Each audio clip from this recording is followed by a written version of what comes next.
नमस्कार, मैं हूं हीलर स्वाति कुमार और मेरे इस YouTube channel magical journey of healing में आप सभी का स्वागत है। आज का जो मेरा टॉपिक है वो मेरी एक खास फ्रेंड को डेडिकेटेड है, जिन्होंने मुझे सजेस्ट किया था कि एक ऐसा एपिसोड बनाएं जिसमें हम कैंसर सर्वाइवर्स के बारे में बात करें।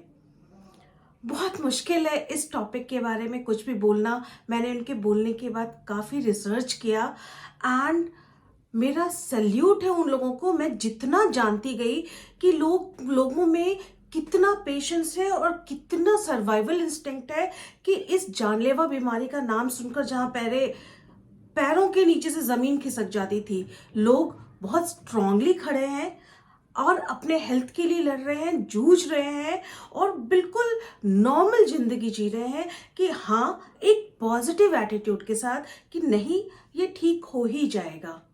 और जैसे से पहले जितना बड़ा ये नाम था, एक हवा था, अब धीरे धीरे ये चीज़ें भी थोड़ी कम हुई हैं। आज अगर हम थोड़ा स्टैट्स देखें तो पता चलता है 61% जो लंग कैंसर है वो सर्वाइव कर जाते हैं वो लोग। 77% सर्वाइवल रेट है ब्लैडर कैंसर का। तो चीज़ें इम्प्रूव हो रही हैं, लेकिन जहाँ ये इतना इमोशनली डैमेज कर देता है, आज मेरा विषय यही है, क्योंकि मेडिकली तो मैं बहुत हेल्प नहीं कर पाऊंगी, वो तो ऑन्कोलॉजिस्ट ही बता सकते हैं कि अगर किस तरीके की कैंसर है तो उसका कैसा ट्रीटमेंट है, क्या है। लेकिन हाँ, मुझसे उन्होंने रिक्वेस्ट की थी इमोशनल सपोर्ट के बारे में बात करने के लिए, तो आज हम उसी के बारे में बात करने वाले हैं। सर्वाइवल रेट बहुत बढ़ा है और अगर आप देखें 2011 में Yuvraj Singh, world cup winner, star of the cricket match, उनको भी कैंसर था, वो भी ठीक होकर वापस आए। कितने ऐसे एक्टर एक्ट्रेसेस के बारे में हम सुनते रहते हैं, मनीषा कोइराला हो गई है, लीजा रे हो गई है, जो कि सरवाइव करके वापस अपनी लाइफ को बहुत अच्छे से जी रहे हैं। 2002 में एलिजाबेथ टेलर, जो वर्ल्ड नोन एक एक्ट्रेस हैं, मतलब 70 इयर्स के एज में उनको डायग्नोस हुआ था कैंसर और वो सरवाइव करके स्किन कैंसर था और उन्होंने बहुत अच्छे से अपनी जिंदगी जी है। अभी हाल फिलहाल में ही टाटा मेमोरियल हॉस्पिटल के सीनियर सर्जन डॉक्टर राजेंद्र वडवे का एक इंटरव्यू मैंने पढ़ा था, जिसमें उन्होंने ये बताया कि सर्वाइवल रेट 25% और बढ़ जाते हैं।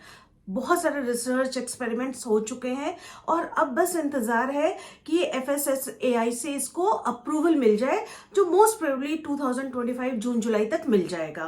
एंड इंटरेस्टिंग फैक्ट ये है कि ये दवा जो है सिर्फ 100 रुपीज की है। आप भी थोड़ा इस बारे में रिसर्च कीजिए, जिनको भी जरूरत है। कैंसर होना एक बहुत बड़ी बात है, लेकिन उससे वापस आना, उसको सरवाइव करना, उससे भी बड़ी बात है, जो कि हम इंसान सर्वाइवल के लिए ही जाने जाते हैं। जब आपको ऐसी कोई इस तरीके की न्यूज़ मिलती है, मुझे पता है सबसे पहले तो ये आता है दिमाग में, मैं ही क्यों। सबसे पहले आप अपने ग्रीव को, मुझे पता, तकलीफ को, पहले उस तकलीफ को जिए। जितना आपने ग्रीव करना है वो करें, लेकिन उसके बाद कम बैक अगैन, रिसर्च कीजिए and always go for second opinion. दूसरा ओपिनियन जरूर लें। टाटा मेमोरियल हॉस्पिटल और ऐसे कई कैंसर इंस्टीट्यूट है जहां पर आपको सेकेंड ओपिनियन लेना चाहिए। रिसर्च वर्क से आपको ये पता चल जाएगा भाई किस तरीके का कैंसर है, वो आपको डॉक्टर भी बताते हैं और आपका अपना रिसर्च वर्क भी आपके सेटिस्फैक्शन के लिए बहुत ज़रूरी है। किस स्टेज पर है, किस तरीके के सेल्स हैं, और कैंसर होने के पहले आप किस हेल्थ वाले स्टेट में थे, आप कितने हेल्दी थे। हेल्दी होना कितना इम्पॉर्टेंट है, मैं इस बारे में भी और भी चर्चा करूंगी। हमेशा मैं खाने पीने के बारे में बताती हूँ और जब मैंने इस बार रिसर्च किया तो मुझे एक्चुअली ये फैक्ट्स पता चले, जिसको मैं बाद में कवर करूंगी। नो योर थेरेपिस्ट, अपने थेरेपिस्ट से बात कीजिए। अपने अंदर के डर के बारे में अपने थेरेपिस्ट से बात कीजिए। उन लोगों से बात कीजिए, उन लोगों से मिलिए जिन्होंने कैंसर सरवाइव किया है, जो कि इस जगह से वापस बाहर आ चुके हैं या सरवाइव कर रहे हैं। जब एक जैसे लोग मिलते हैं तो हिम्मत बनती है। आप अच्छे से जानते हैं कितने लोग आपसे सिंपैथी करते हैं और कितने लोग आपके लिए रियल कंसर्न दिखाते हैं। जज योर पीपल, और हमेशा अपने उन लोगों के बारे में सोचिए जिनकी आप जिंदगी हैं, उनके लिए जिए। डेथ का कोई रूप नहीं होता है। चलते चलते रोड एक्सीडेंट हो जाते हैं, घर में सोई सोई इतने कार्डियक अरेस्ट हो रहे हैं आजकल कि एक अच्छा भला यंग इंसान कब चला जाए पता नहीं।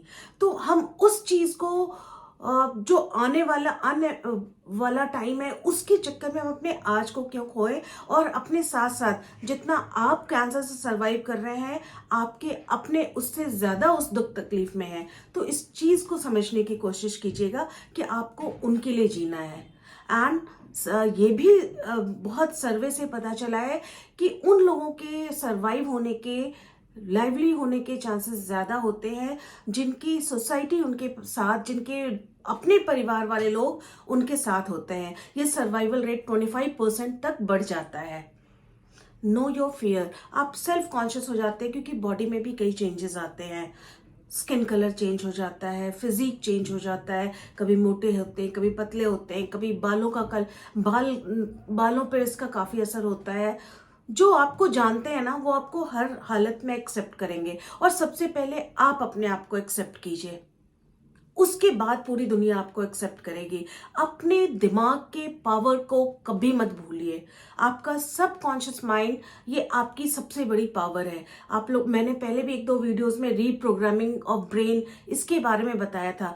जो हम सोचते हैं ना वो हम कर पाते हैं। फिजिकल जो हमारी चीजें हैं वो कहीं ना कहीं हमारे सबकॉन्शियस माइंड से भी गवर्न होती हैं।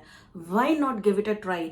इस बारे में रिसर्च कीजिए, इस बारे में पढ़िए, अपने आप को कहीं ऐसी जगह बिजी कीजिए इंस्टेड ऑफ अपने आप पर सिंपैथी करने के बजाय, अपने आप पे तरस खाने के बजाय बी पॉजिटिव। थोड़ा सा चार्ज अप होकर देखिए कि क्या क्या चीजें हैं जो कि आप कर सकते हैं, जिसकी वजह से आप खुश रहेंगे और आपके आस अपने जो आपके साथ जी रहे हैं वो भी खुश रहेंगे। क्योंकि आप ये मत सोचिए कि कैंसर की तकलीफ सिर्फ आपको है, आपसे ज्यादा उनको है जो आपको ऐसे स्ट्रगल करते हुए देख रहे हैं। खाने पीने की बातों के बारे में मैंने बहुत कुछ बताया है, और अब मैं जो बताने वाली हूँ वो स्पेशली कैंसर के लिए है कि ये चीजें कितनी हेल्प करती हैं। तो नाशपाती, पेयर्स, एप्पल्स, उसमें फ्लोरेटिन नाम का एक केमिकल होता है जो कि कैंसर के सर्वाइवल में हेल्प करता है। हाल फिलहाल में विटामिन डी के बारे में बहुत बातें हो रही हैं। इन रूटीन 10-15 मिनट, पहले तो ये होता था कि आप सुबह सुबह की धूप को अच्छा मानते थे, अब सनस्क्रीन लगाइए और दिन के किसी भी टाइम 10-15 मिनट अपने आप को सन रेज में रखिए। Sunscreen is very important, face के लिए, हैंड्स के लिए कवर कीजिए, लेकिन विटामिन डी की को इग्नोर ना करें आप। ये बहुत ही ज्यादा जरूरी है for survival. Green tea, green tea के भी बहुत ज़्यादा फायदे हैं, लेकिन जो बॉटल में पैक होता है उसकी बात नहीं मैं कर रही हूँ। अगर आप थोड़ा सा ट्राई करेंगे तो ये ऑर्गेनिक फार्म में आपको ये सारे आपको जो हर्बल टीज वगैरह हैं ये मिल जाएंगी। जिंजर जो घर में कूट कूट कर अदरक वाली चाय बनती है, ये सबकी सेहत के लिए बहुत ज़रूरी है। ये हमेशा आप अपने किचन में एक इसको रूटीन में बना लें कि चाय पीनी है तो उसमें अदरक तो डालना ही डालना है। ऐसा नहीं है कि ये चीज़ें सिर्फ पेशेंट के लिए ज़रूरी है, एक नेचुरल ह्यूमन बीइंग को भी प्रोटेक्शन के लिए ये सारी चीज़ें चाहिए ही चाहिए। अगर हल्दी, हल्दी में करकुमिन होता है जो कि रॉ फॉर्म में खाना बहुत मुश्किल है, और 1.8 ग्राम्स हर ह्यूमन बीइंग को खाना चाहिए। जो करी फॉर्म में, इंडिया में तो हम ब्लेस्ड है कि हम हर करी में हल्दी तो डालते ही हैं, तो ये बहुत अच्छा है। कैरेट्स को, अगर कैरेट को आप थोड़ा एक दिन स्टोर करके खाते हैं वो ज़्यादा बेनिफिशियल है इस समय। रेड ग्रेप जूस है, या फिर डार्क चॉकलेट्स हैं, टोमेटोज, और सबसे फनी चीज़ है जो टोमेटो सॉस होता है, टोमेटो सॉस को भी बहुत इंपॉर्टेंट माना गया है कि उसमें वो भी कैंसर के सर्वाइवल में हेल्प करता है। रिसेंटली व्हीट ग्रास, मैंने देखा है घरों में कि वो 7 दिन के 7 गमले लगे हुए हैं और हर दिन मतलब ऐसी प्लानिंग की हुई है कि हर दिन एक गमले से वीट ग्रास तोड़ा जाता है और जब तक 7th गमले की बारी आती है तब तक फर्स्ट में वापस से ही वीट ग्रास ग्रो हो जाता है। आजकल केमिस्ट के पास भी मिलने लगा है। तो वीट ग्रास भी एक बहुत ही इम्पॉर्टेंट फैक्ट है जो कि इन रूटीन अगर हम इसको अपने लाइफ में इनकॉर्पोरेट कर पाए तो नथिंग लाइक इट। अब मुझे लगता है कि जितना मैं बोलती हूँ कि अच्छा खाना, हेल्दी खाना, तो ये जो हमारे रूटीन के खाने पीने की चीज़ें हैं ना, ये हमें बहुत सारे आने वाले अनवांटेड खतरों से भी बचाती है, बहुत तरीके की फिजिकल चीज़ों को दूर रखती है।